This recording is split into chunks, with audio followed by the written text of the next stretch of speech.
can't stand that because Jay or Karate Jay, you still got an ego, man. You still got an ego. You still living in the folklore of what you've already done. No disrespect to you, because what you did. And you did it damn well. And you paid for what you did the same way I did. So I'll never disrespect that. And will always hold that in high regard. You going This up on coming from our culture where we come from the street. And I will always El respect that Primo. because you did the damn thing, boy. You did the damn thing. But at the same time, don't come trying to shit on me, man. I did this shit. I lived that shit. I lived that same shit that you lived, but I lived it when it was super damn dangerous when you ducked out on it. And if you wouldn't have ducked out, which was smart because you might have got your head knocked off or deleted, so you ducked out, you the one that created a spot for me. Because Sinaloa was hemorrhaging. They was hemorrhaging and they couldn't make payments. You know why they couldn't make payments, Karate J? They couldn't make payments because as they moved work up and people was holding on to work to move it up toward the border, they switched allegiances and they took the work with them. It got so bad to the point that all the work that Chapo was getting, he was only giving it to Maito to send to me. Yeah, to send to me. Now, what we're gonna do, we're gonna go into a different phase of this whole diatribe. And we're gonna talk about that thing that you said about me and called it bullshit when I said El Chapo set me up.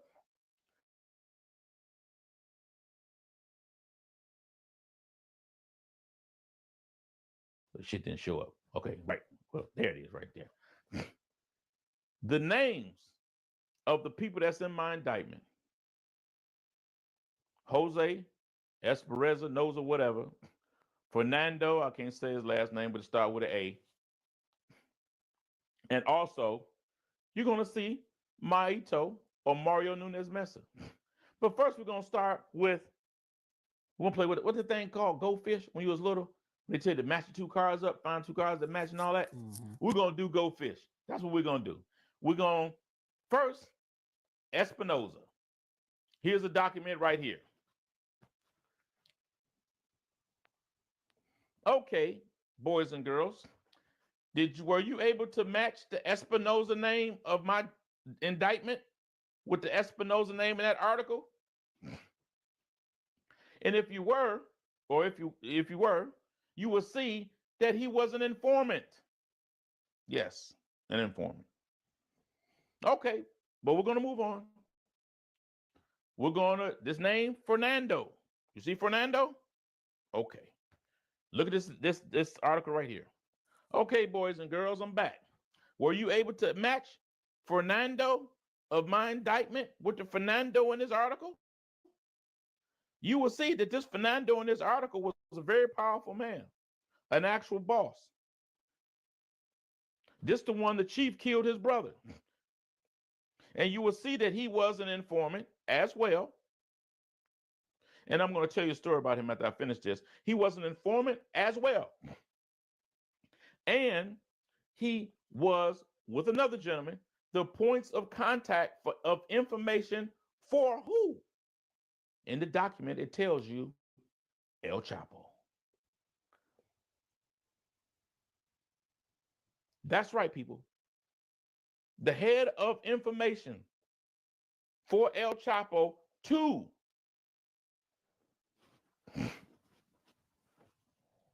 But let me move on. I'm going to come back to him, though. He's a very interesting guy. So, right here, we have my boss. Right here, look at this. Right here, look at this. We see also that my boss, Maito, Mario Nunez Mesa, was also my boss, Maito. Mario Nunez Mesa was also giving information. And I guess I'm making this up too, Karate J. He sent me a ton of work. Understand what I mean when I say ton. Understand what I mean when I say 2 tons or whatever. You don't receive a ton at one time. No, that's stupid. It's like a contract. You will receive a ton, 2 tons, 8 tons over a duration of 30 days or whatever the in the agreement. So you may receive 100 one day, you may see 3 or 400 the next or whatever, but at the end of that 30-day or whatever date or time that's negotiated, you would have then received that amount. That's how that goes. Since he wanted to be petty and act like nobody wasn't doing nothing serious in Detroit, even though he admitted that if he got those prices in Detroit, he could sell 5,000 of them, right? But for some reason, if I got the same price that he talked about, I couldn't do it. Now, he was honest. I mean, Chicago is the hub for these states around Chicago. So that's where the issue came from. But I'm not going to get buried in the weeds on that because he was wrong about a number of things. He was right about a lot of stuff. But when he got off into hating, it was clear that he was hating. But anyway, you see that Mario Nunez Mesa was also an informant. After he had sent me about a ton of cocaine, meaning the end of that particular contract, he actually crossed over into the United States and met and informed. Guess who he informed on? His former guys, the Juarez cartel. So as this war was going on, Chapo was instructing and giving information, as it says under Fernando, that this information was coming from the higher ups to give to the United States.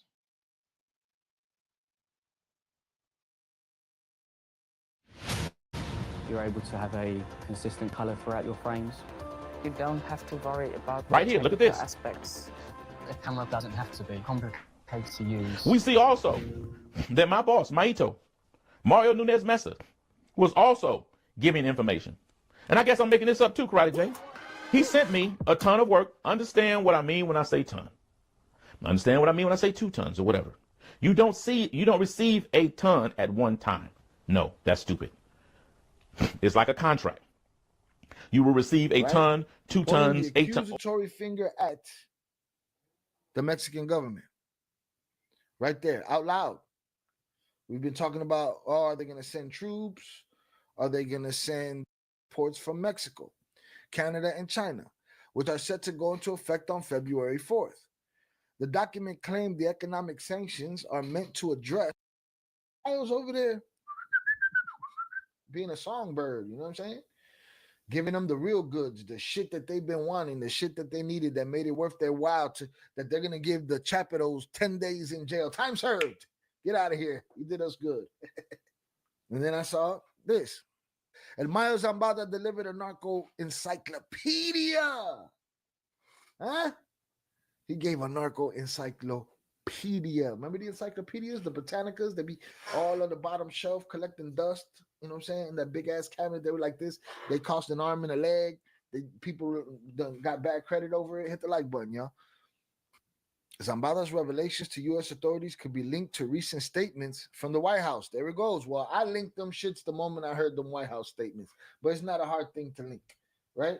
It's easy. I'm not giving myself too much props. New York, from former Mexican President Carlos Salinas de Gortari to the recent Andres Manuel. Good looking on that sub, my boy. The legendary road trafficker Ismael El Mayo Zambada has compiled a real narco encyclopedia Britannica, where presidents, governors, mayors, businessmen, journalists, drug traffickers, and other personalities have paraded through his hand for one reason or another. Say it ain't so. Say it ain't so. Where's all the nut huggers? Can we get nut hugger emojis in the chat, bro? Where's all the nut huggers at, huh? Say it ain't so. Are they snitching? They snitching. Huh? They snitching? Is that what's happening? Is that what's happening? I thought there was no snitching. What happened to no snitching? Huh? I thought he was the most stand-up man in the world that would give himself up to get a deal for his children. Huh? I thought the twins was out of pocket for snitching. Huh? So is there a list of who's out of pocket for snitching and who's in pocket for snitching? Because it sounds like the Yeah, I saw. most untouchable of all untouchables is singing like a birdie. All right, now I'm gonna have that. Singing like a birdie. And people be, man, fuck you. I hope you die. Blah, blah, blah, blah, blah. Why? Because your hero's a snitch? Because you swore he would never do that? Come on, go write a corrido about it, bro. The corrido writers are gonna be crying today and shit. You know what I mean? No hug emoji now. We gotta give HG her props. Hold on. You know what? Hug.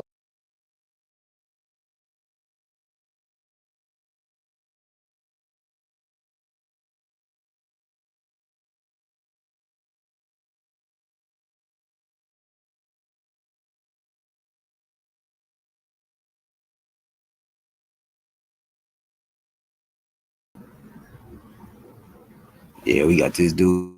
What's his name? El Primo, man. He he got some jabs thrown at him by the Flores twins want to do that cooperated against El Mayo. You know what I'm saying? He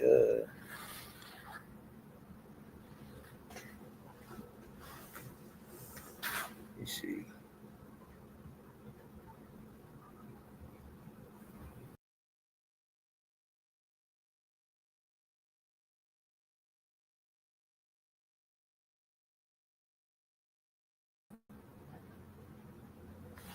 Yo, yeah, man. We got what's his Chili React Chai Ills, but I'm on the PC though. If you still here, Steez, I'm on the PC. I got the phone running, but it was sounding kind of messed up when I was playing at the same time, so I had to switch it. You know what I'm saying? I'm on the PC though, talking right now. I got both right here in the. Projects of all sizes and scopes. Boom, there we go. No hug emojis. Bow. Say it ain't so, y'all. He telling, not just telling. What if he turns out to be the biggest snitch in history? Huh? What you think? They're gonna stop telling his story? They're not gonna make movies about him because he's. Oh yeah, I'm gonna check out that Death Door. I think I've seen it before. I'm gonna check that one out though. I'm gonna just see what it's about. They're gonna stop writing the corridos for him. You think that if he were to do interviews tomorrow, huh? People are gonna not interview him, but motherfuckers will be in my chat talking about Shy, why you giving rats opportunities? But he was your hero yesterday. He was your hero yesterday.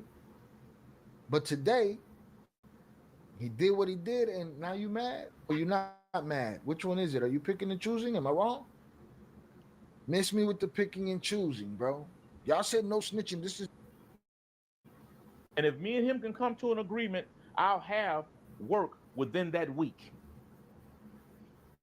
I ain't gonna lie, I was getting a little weak. My hoes needed money and shit. I was going. Was the Joker that I'm the top earner?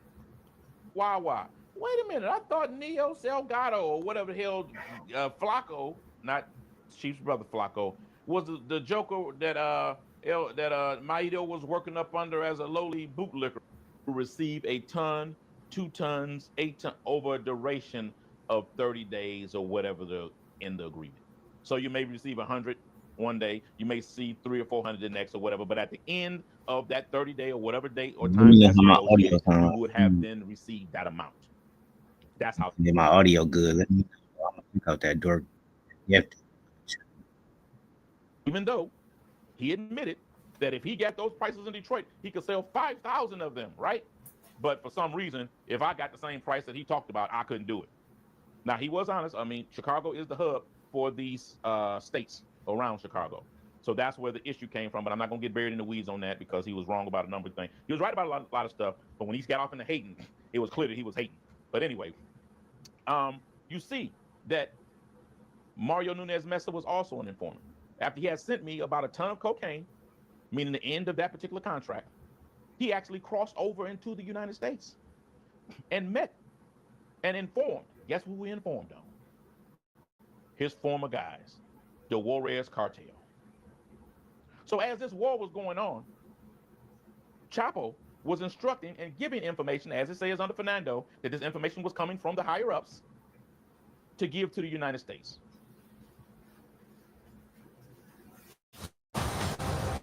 Enter a brave new world with the GMC.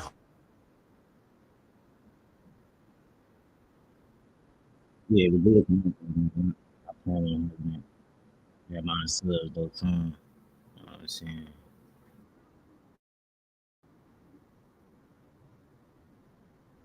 I'm trying to get that amount of subs up. I'm gonna have 100 by it tomorrow. So next week. But I'm gonna get that on blog on YouTube. You know what I'm saying? Start blogging, start doing all that. Have my channel. Fact. Damn informant at the time, but me. And then I also pointed out from Chapo's actual indictment, page 8, that Mayo, I'm saying all the wrong names, Maito turned on Chapo with his little brother, and he started fighting the Sinaloa cartel and was kicking their ass. And miraculously, I gets indicted right around that same time. Why?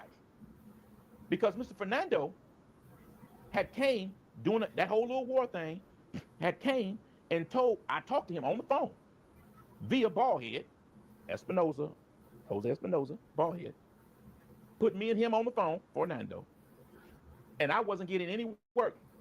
And Fernando told me, hey, I want to come meet and talk to you. I said, well, how you going to come meet and talk to me? I'm thinking you're Mexican now. No, I'm going to be over there tomorrow.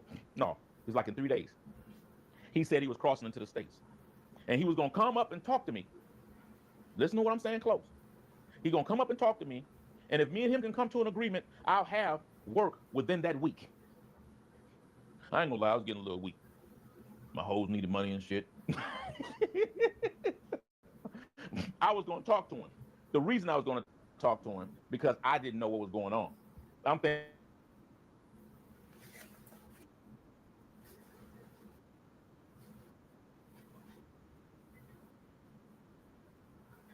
we fired everybody that works for the federal government. It's only maybe 4 or 5% of our budget, but approximately 50% of our discretionary budget is defense, and they can't pass an audit.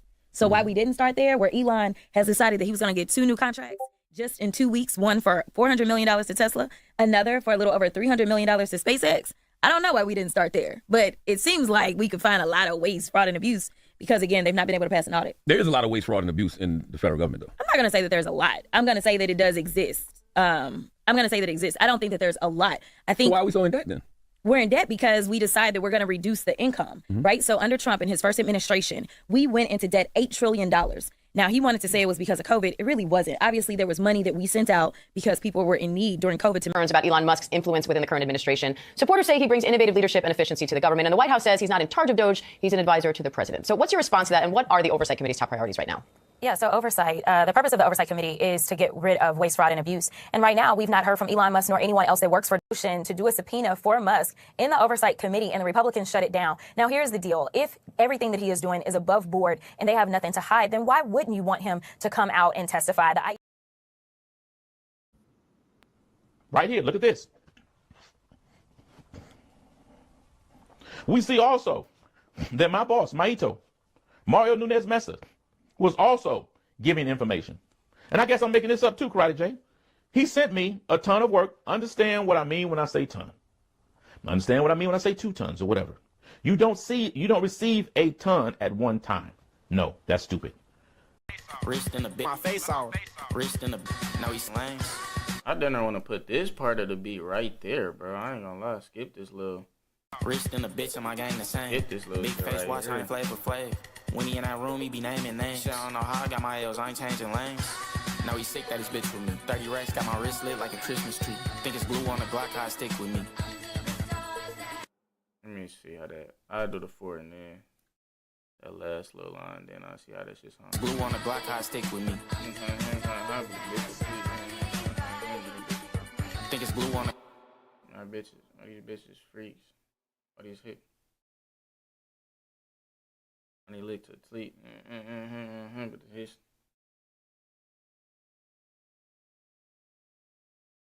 Bitch making. Damn, one fucking line. Think it's blue on the Glock, high stick with me.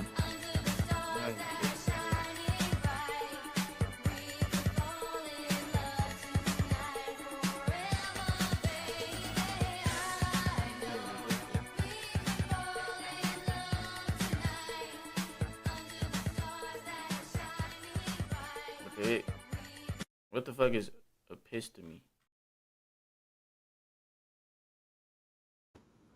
Yeah, that was Will, man. And Mac 10, one of the alias of Maito, Shit. Mario Nunez Mesa, Will, he's gone. saying that he was in constant contact with the governor of Chihuahua. Wait a minute, I thought Neo Salgado or whatever the hell, Flacco, not Chief's brother Flacco, was the Joker that Maito was working up under as a lowly bootlicker or something. Ain't that what he said? What is my reason for going through all this? My reason for going through all this is to say, bro, you're not going to disrespect me. What I did, I was wrong for doing. I wasn't right. You were wrong for doing what you did. You weren't right. And I'm not saying that to try to say who's ever wrong or whatever the case may be. We both were wrong. We both were ice skating on the edge of destruction, and we didn't know it. At least you were smart enough to figure it out and get the fuck on. I get a lot of respect to you for that. And maybe my naivete or naiveness is the reason why I didn't bail the way you did, because I will admit I don't know the culture like you do, because that's not my culture. That's not my culture. Yeah, that's your culture. Really talking about J Flores. Right? They going back Pointing to the work. accusatory finger at He be on this the channel, Mexican right? government. Right there, out loud. We've been talking about, are they going to send troops? You see him on Are this they going to send, the channel. super soldiers out there to go take care of these cartels? We've been asking that question. We've been hearing about it. They've been talking about it, but now they're pointing the accusatory finger directly at the Mexican government. The White House said, adding that the government of Mexico has afforded safe havens for cartels to engage in drug trafficking activities, which collectively have led to the overdose unalivings of hundreds of thousands of American victims. President Sheinbaum responded swiftly via her official X account, rebuking the allegations and emphasizing the United States' role in fueling Mexican drug cartels. We categorically reject the slanderous accusation made by the White House against the government of Mexico, alleging alliances with criminal organizations as well as any interventionist intent in our territory. If such an alliance exists anywhere, it is in the gun stores of the United States that sell high-powered weapons to these criminals, as demonstrated by the U.S. Department of Justice itself in January of this year. Scheidebaum highlighted the more than 40 tons of drugs seized by the Mexican government in recent months, including 20 million doses of FediWap, claiming that the answer to continuing drug combat operations lies in coordination and not subordination. Terrorists are not the way to solve problems. Rather, they should be addressed through dialogue, as we have done in recent weeks with the U.S. State Department to address migration on our end, with full respect for human rights, she said. Scheidebaum added that the country is moving forward in implementing Plan B, which included both tariff and non-tariff measures to protect Mexico. So that was day one, day two of that situation, right? The United States pointed the finger at the Mexican government and said, y'all are in cahoots with the cartels. And the Mexican government said, y'all are in cahoots with the gun manufacturers and dealers. And everybody was pointing fingers. Mexico's mad, China's mad, Canada's mad about the tariffs, right? All right. Big threatening finger, if you ask me, that the U.S. pointed at Mexico. Unsolicited? Probably not. They had it coming. They probably had it coming for generations. My first thought was, dang, the U.S. feels ballsy enough to say this, and they're willing to point the finger. They must have got some new solid information. Can anybody guess where I first originally thought that maybe they got some more information from? Can y'all let me know in the chat who you think I think they got their information up from that makes them bold enough to point the finger and talk that shit? I mentioned it to someone I was talking to last night. I said, you think this is coming from here? And they said, well, the writing's been on the wall. You got the Garcia Luna situation. You got these situations where the United States has gone up in there and snatched up people and had to give them back, like it happened a couple of years ago, right? First thing I said was, what's up, man? You think Mayo's giving them something that, got them real bold to point their fingers? And the person was like, nah, I don't know. It's possible, but, the writing's been on the wall. Again, Garcia Luna, all of this. And then today, right before this live stream, I had already picked what I was going to talk about. I was already on this road. I said, man, what if Mayo's over there being a songbird? You know what I'm saying? giving them the real goods, the shit that they've been wanting, the shit that they needed that made it worth their while that they're going to give the chapitos 10 days in jail. Time served. Get out of here. You did us good. And then I saw this. El Mayo Zambada delivered a narco encyclopedia. Huh?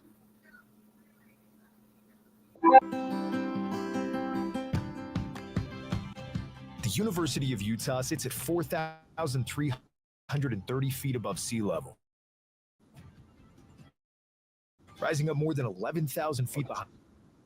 They inspire us to set our sights high. Been in love for 25, 30 years. Shoot, ain't nobody been on our side. That's why you ain't feeling it. Ain't no love. You feel we gotta love ourselves first, love our own first, like they do, and that's what our people need to see. Stop turning them switches on each other, sliding on each other. You feel me? I like the energy, but not against each other. We got bigger fish to fry. You feel me? And Real Spill says, he says, you know how some niggas get rich and think they the same as white people. Hey, listen, Real Spill. It don't matter what a nigga think. It don't matter if a nigga become an NFL player or a basketball, NBA player, a Major League Baseball star. It don't matter. Niggas ain't getting put out the country. Listen, the one thing that niggas can agree on is that you can do whatever you go. Listen, when we go to prison, when we get out, we ain't getting deported. We ain't worried about getting through out your shit. We ain't worried about it. This nigga say, they sent my Mexican side chick back. Good for you. Good for you. Good for you, nigga. Good for you. Look at the nigga say, dog, they sent my Mexican side chick back. Get good for her. Good for you, nigga. Get you a sister, you house ass nigga. Man. Oh, go get you a white bitch. White bitch love niggas. White bitches is the best dick suckers in the world. They love niggas. They love them. Get your white bitch. We can fuck white hoes nowadays just because y'all know. Right? Fuck them Mexicans. Listen, this what we're gonna do. In California Mexicans, he can get rid of all them motherfuckers, Juice. You hear me? Because from Southern California Mexicans, they hate niggas, bro. All you hear is stories about how they feel about black people. They hate niggas. They worse than racist hunkies. The Mexicans in California ride with the Aryan Brotherhood. Especially the prisons. Ain't that crazy? No sense at all. Fuck them. No, gone. The Cubans in Florida. Hey, listen, man. Give me the ICE number. 1-900 deport them bitch ass niggas. Get the fuck on. No, we ain't fucking with you. Fuck you. Fuck ya and fuck who you roll with and fuck who came over here with. We ain't fucking with you. Don't come over here. No, y'all was fucking with the white man last week. Don't keep on fucking with him. Go on. No. Fat Joe. Now, Fat Joe, you keep on coming with all this motherfucking Puerto Rico. No, man, you can go in on Fat Joe. That's crazy. I'm gonna leave it at that, man. Y'all can go check it out. Dogface TV podcast too. LLC. Check out. He got a bunch of dope content. But I'm gonna switch it up. I'm gonna go to this. Let me see. Where is it? Yeah, give me a second. OfficialElPrimo1.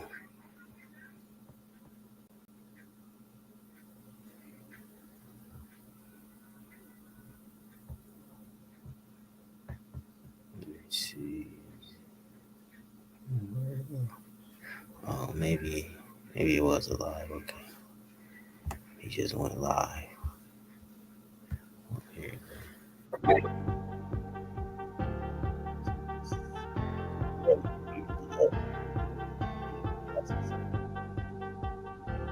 Shit, life is gonna life, you know. Fun. Facts. The subject today is Trump versus Mexico. And you see, I got my little Trump little thing on. I'm trying to represent a little something. You know what I'm saying? Who we got over here? Good then chat. Okay, Antonio, you right on top of this thing. Salute to you, baby. Salute to you, for real, for real. Yeah, man. Got the Trump joint on. Trying to represent a little bit since that's the subject. You know, we're gonna talk a little bit about El Mayo and him snitching. You know what I'm saying? We're gonna talk about the Sinaloa warehouse manager, Karate J. You know, but shout out to Shail over there at Shail Reacts podcast or whatever. That's the joint right there. You know, go check him out, man. Good people. You know, he do things from he keep it gangster. but it's more like a show that's more lean toward Hispanics. You know what I'm saying? But he do keep it real, and he gives you the real game about how things go across that border. And I just like the way he's honest about it. He's controversial with some of his opinions, but he tell you where he at, you know, and try to give a pretty much even perspective, you know, on things. You know, who we got here? We got my man Plane and Slayback. They playing. Don't start on that freaky shit today, man. Don't start on that freaky shit today, Plane. Okay, we ain't gonna have none of that mess. About what's going on down there, and I think we'll be able to give a little bit more context to what's going on once we start rolling those clips up. But well, this is most definitely shout out again to Shail. This is a review of what he's already done, and then I'm gonna get at Karate J some. He took a shot at me in this particular episode that Shail did. But let's go ahead and start it off real quick. I'm gonna drop something on you with how Shail started the whole little situation off for our review. Burrito J Flores Jr. now works with U.S. leaders and law enforcement to educate people on the cartel. He joins me now. He's wearing glasses and a mask for his safety. Thanks for being with us, Margarito. I appreciate your time today. No, thank you for having me, Mr. Kane. It's a pleasure to be here. Thank you. May we do this really quick at the outset? Let's establish your bona fides here for the audience. I am particularly fascinated by Mexican drug cartels. I know names. I know the names of cartels. But I want to do this for the audience's benefit. The Sinaloa cartel has been historically, at least for the last couple of decades, the biggest cartel in Mexico. It was led by El Chapo, Joaquin Guzman, and it was led as well by Ismael Zambamayo, right? I want to start here. You see this story about the drug cartels exchanging fire with American forces at the southern border. Now there's this story about weaponized drones. Here's a couple of questions on this first. Do you see any situation where the cartel wants direct violent conflict with U.S. forces? That would seem, Margarito, bad for business and not something they would want to do. But is that something we're now beginning to see? Well, if the reports are correct, I wouldn't be able to go against those reports. But historically, every drug cartel has an unwritten rule. It's been, for many years that you do not commit acts of violence against any law enforcement officer, especially not no federal law enforcement officers. That borderline is invisible, but it works for the most part. I don't see any benefit from drug cartels actually targeting law enforcement for no reason at all. I think that they know that once that happens, that there's no turning back, and it'll be bad for business, as you mentioned. Nah, I want to give Karate J, because that's Karate J there, that he likes to attack me and make all little crazy statements about me. And I don't know, did he kind of look like Zorro on that with his disguise? I mean, yeah, a little bit. He looked a little bit yeah, he looked like a little bit like Zorro on there. I don't know what y'all think. Put it in the chat, man. Let me know what y'all thinking about that thing. This is the same Karate J right here. Karate J kicking in back since 08. My man Big D Thought put that joint together. But this is what started the whole little debate that he was upset with me right here on the Connect podcast, stating what I had to state about my experience with Chapo. And he didn't know about me, so that's what made him upset, because he wanted to be the only one. And again, here are my books, the series right here. I mean, the volumes of it. Here's the whole book. But to get back to what he was stating, I like to give Karate J, because I try to keep it gangster, give Karate J some credit. Because when the commentator on Fox News tried to create a false narrative as far as the drug cartels targeting law enforcement over this way and all that, Karate J told the truth. And I think people get it misconstrued, thinking that the cartels is trying to fight with the American government or any type of law enforcement over here. That is not the truth. They do the violence that they do, and that's unexplainable. Nobody's trying to explain that way, but they are business first. They are trying to do business, and they already know, as you've seen with the Kiki Camarena thing, with what was that, Narcos, and what happened with that, how American government wants scorched earth over there on the cartels. They're not playing with no American law enforcement at all. And to be honest with you, they're not trying to do nothing to no American citizen either. So I think that's a good point that he made with that. But you see the commentator, he just didn't want to stop trying to tie something in. But I like to give Karate J credit for that. But yeah, for sure. The media is always going for the sensational side of the story. So, of course, they're going to lean into the cartels are trying to go to war with the U.S. government. Like, nobody's trying to do that. Like, think about this, right? China ain't really trying to go head up with America. So, I get it. At a certain point, because this is where I think we're going.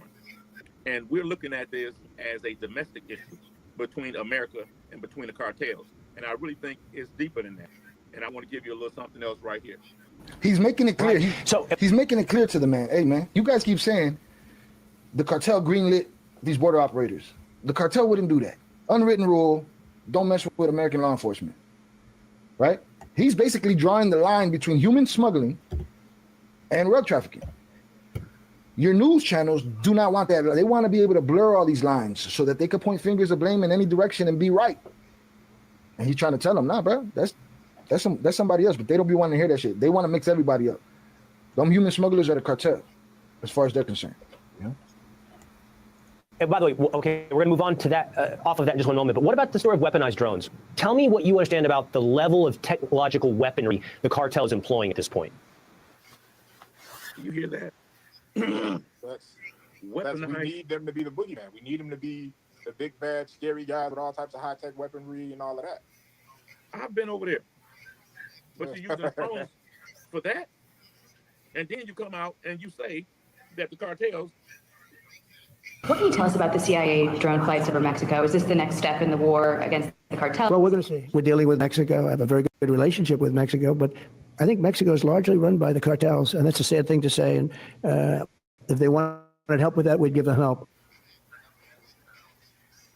You know, and you're saying it again there. The propaganda is building up, and they're describing the cartels almost like they're a standing army or something over there, ready to invade the United States.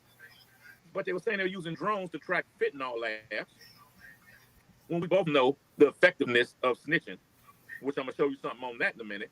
But you're using drones for that? And then you come out and you say that the cartels got armed Reaper or armed drones of some type. But no, you're not going to arm none of the drones to go over there and all that. Now, I'm not supporting what the cartels are doing as far as this country is concerned and sending drugs over here. I'm not. But you've never heard this type of language when dealing with the cartel over 30-something years. Never. But why? Yeah, but why all of this now? But hold on, let me show you a little something else. Interesting developments here. The CIA is flying surveillance drones over Mexico to hunt for fentanyl labs. That, according to a senior U.S. official, the flights began under the Biden administration and are now reportedly expanding under the Trump administration. The drones are not armed, and the United States is coordinating with Mexico on this operation to target the drug cartels. My next guest is a former ICE supervisory special agent. In 2011, on assignment in Mexico, he was ambushed by the Los Zetas cartel. He survived the shooting. His partner, Special Agent Jaime Zapata, did not. Victor Avila joins me now. Victor, good to have you with us today. Now, this is what I'm going to show you. I'm going to go ahead and cheat a little bit. What's up, B-Mo? What's good with you? Peace to your family. Happy you was able to slide in here to come see about your people, man. What's up to you? For sure. I'm a cheat, man. I'm a cheat because I want you boys to see something. This is what I think this is all about. Right here. Something real, real simple. Where's this at?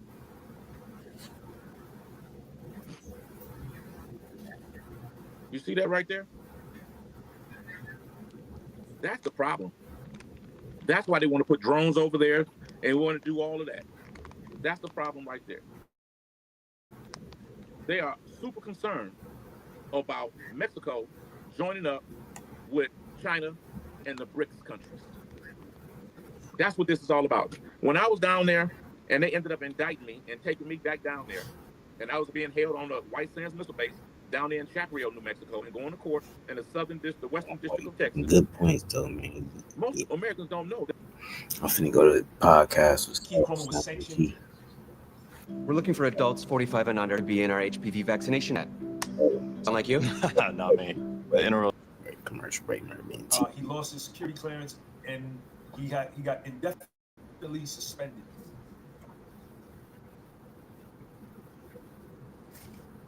So, I mean, that's it, y'all. That's it. This is page 12 of, they're going to talk, even know who. I did it. I want you to understand, I never seen him. I didn't even know what his name was. I just had the nickname Cuff. That's all I need. And so there was, and the judge jumps in. Just answer the question, Agent Cromer. He says, Cromer, no, I never asked anyone to lie about anything.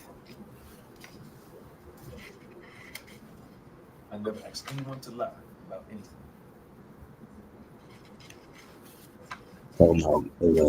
Yeah, Frank hearing. You know, they go on to talk about how he lost the security clearance. Even know who I did it. I want you to understand. I never seen him. I didn't even know what his name was. I just had the nickname Cuff. That's all I need. And so there was, and the judge jumps in. Just answer the question, Agent Cromer. He says, Cromer, no, I never asked anyone to lie about anything. I never asked anyone to lie about anything.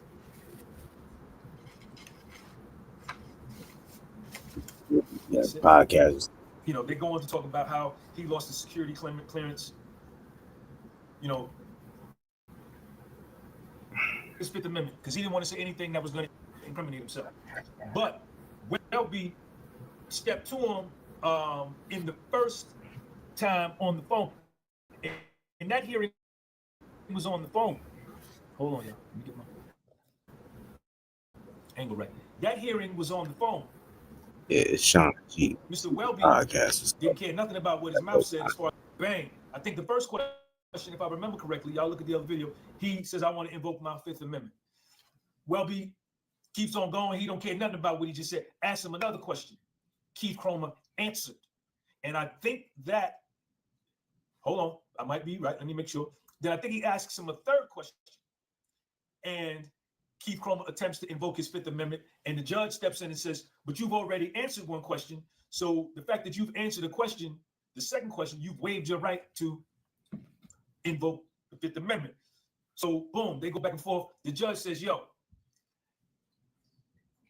come testify in person. That hearing was on a Wednesday, October 19th, 2016. She said, listen, be here Friday, 8:30 in the morning. You're under subpoena. So he had to get off the phone. I'm back home. I'm in Toronto, and seldom do you see me shooting videos in the streets of Toronto. Yeah. You're young. You got the opportunity. Yeah. Yeah. But you want to stay in Canada? Yeah. But what is bringing you back? Drugs. This is the reason you're here. Man, you can't be hanging around here for fun. There's nothing fun. You see, what brings you here? You want to live close to the penitentiary? Halfway house. Okay. Harbor the idea or notion. Tell me. You're just hanging out in the circle. You said, oh, your dog is very cute. The worst building in all of Toronto. Would you say that? Yes. Yeah, where are you from? Calgary. What's it like in Calgary compared to Toronto? I don't know. Most action? You know, like outsiders, they wouldn't really, how do you say this? Like the staircases. Staircases like a roller coaster in itself, right? Yeah. It takes the strength to stand up for what is right, the ambition to go beyond the comfort zone. My boy, give me the money. Let me give him money. Come, let me share my friend. Yo, so I want you. Yo.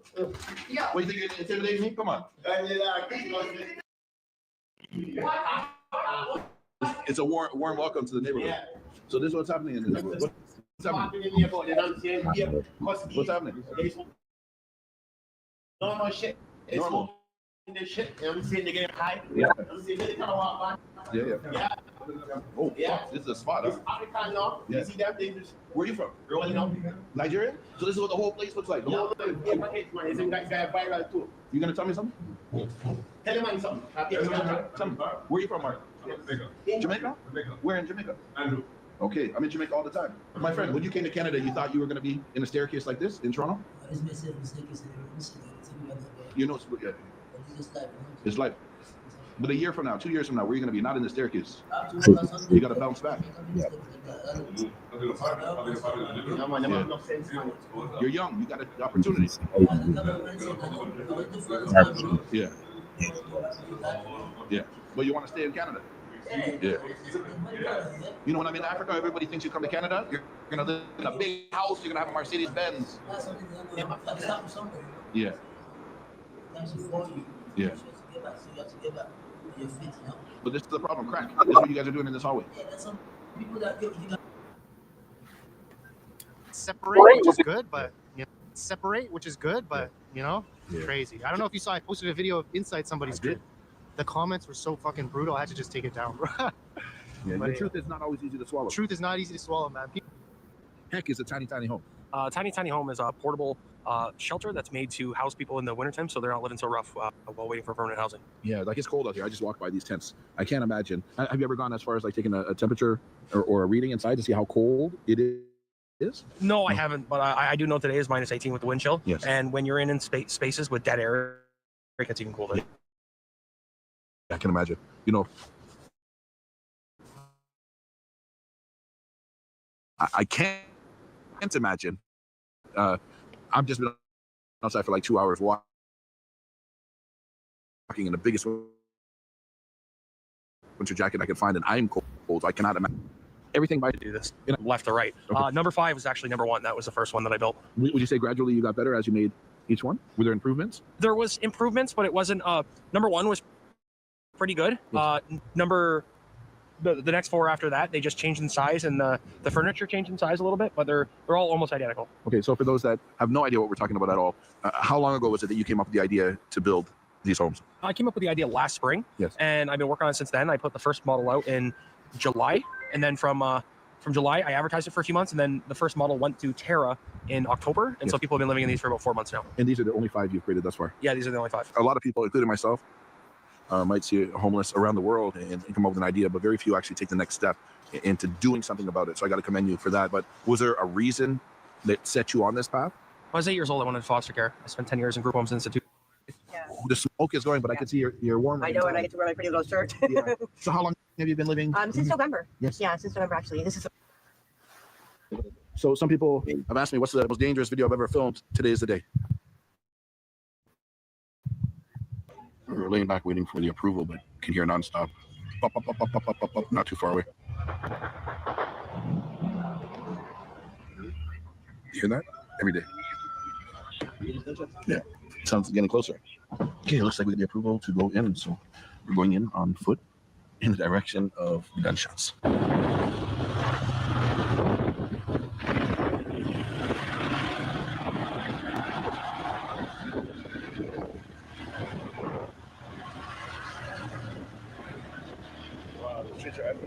Looks and smells like a war zone.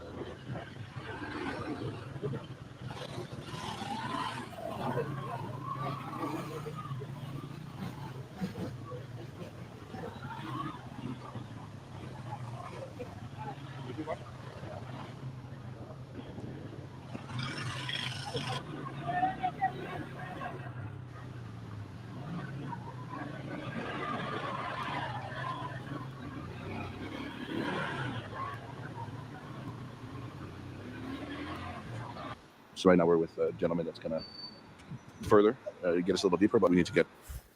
No matter what kind of work your team does, Asana can help manage it. From project intake to campaign management to strategic planning and more, Asana works for you. Try for free today at asana.com. Now to the inside story of 2 Chicago brothers who turned on El Chapo, helping make today's conviction possible. They did it on the watch of Jack Riley, who once headed the Drug Enforcement Administration right here in Chicago, and who once had a bounty on his head placed there by the drug lord himself. With the exception of Osama bin Laden, I think Chapo Guzman is the #1 bad guy of our generation. Jack Riley was raised in the south suburbs. Another great day for the good guys of Chicago. But caught the attention of Mexico's biggest drug lord more than a decade ago. Going after organized crime. Through his work with the Drug Enforcement on Riley's watch, that federal agents arrested and flipped twin brothers from Chicago's Little Village neighborhood, Pedro and Margarito Flores, were El Chapo's biggest distributors here in the Midwest. They used stash houses in the suburbs and modified vehicles to keep the pipeline of drugs flowing from Mexico to Chicago. In the pantheon of drug prosecutions in the history of the Northern District of Illinois, this case stands at the highest level. At trial, Pedro Flores testified he and his brother visited El Chapo in a remote area of Mexico where they saw a naked dead man chained to a tree, a reminder that those who cross the cartel rarely live to talk about it. Certainly, the Flores brothers cooperating and providing all the information, literally on tons of cocaine and billions of dollars. And then, quite frankly, getting Chapo for the first time on a court-authorized wiretap where he's negotiating for kilos of heroin. So I think it was the most crucial evidence of the trial. Under heavy security in 2015, a federal judge here in Chicago sentenced the Flores brothers to 14 years in prison. Back then, the U.S. attorney noted the risk that cooperation carries. There is never a day in their lives where they won't have to look over their shoulder. The judge said in court this morning, there's never a time that they'll turn ignition switch on a car and not wonder to themselves, is it going to start or is it going to blow up? That's its own form of life sentence, and that's a part of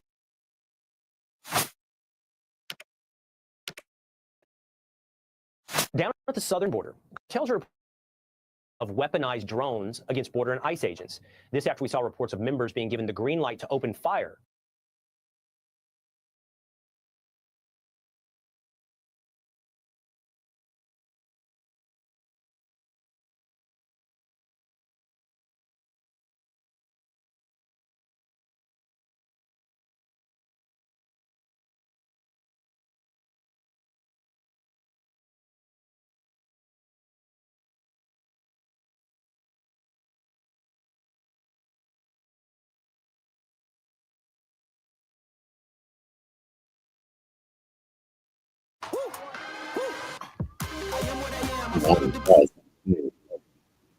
Let his boy flow.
would not be able to move them.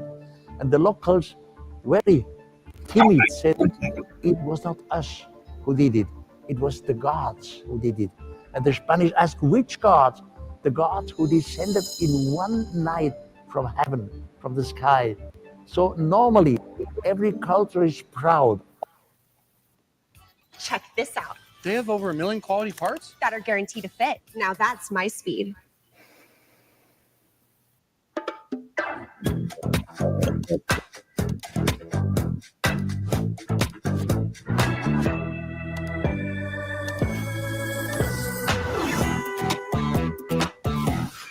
There's never a time to turn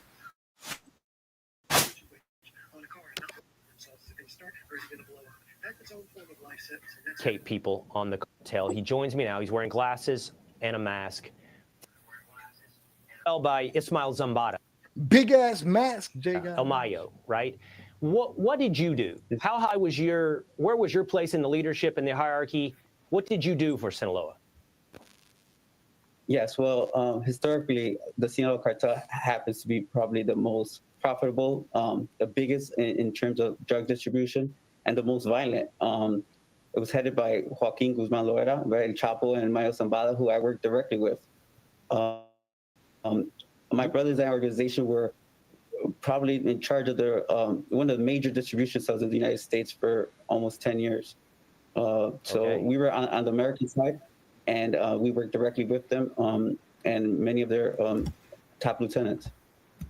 You worked directly with El Mayo, you said, and you were on the American side. Do you mind me asking where you were in America, helping coordinate, I assume, shipments wholesale into the United States? Yes, we were in charge of our distribution and coordinating shipments across the United States and into Canada. Canada being a big market now, a top 5 market for the Mexican drug cartels. So that was our side of the business as well. We were in charge of basically exporting back into Mexico bulk, U.S. currency, which is I think is the driving force, to these Mexican drug cartels. Okay, Margarito, I could have an hour-long conversation with you about how that's done tactically, how you ship that bulk load of money and cash back to Mexico. What are the best ways you guys have used drugs coming in? But I want to start here. You see this story about the drug cartels exchanging fire with American forces at the southern border. And now there's this story about weaponized drones. Here's a couple of questions on this first. Do you see any situation where the cartel wants direct violent conflict with U.S. forces? That would seem, Margarito, bad for business and not something they would want to do. But is that something we're now beginning to see? Well, if the reports are correct, I wouldn't be able to go against those reports. But historically, every drug cartel has an unwritten rule that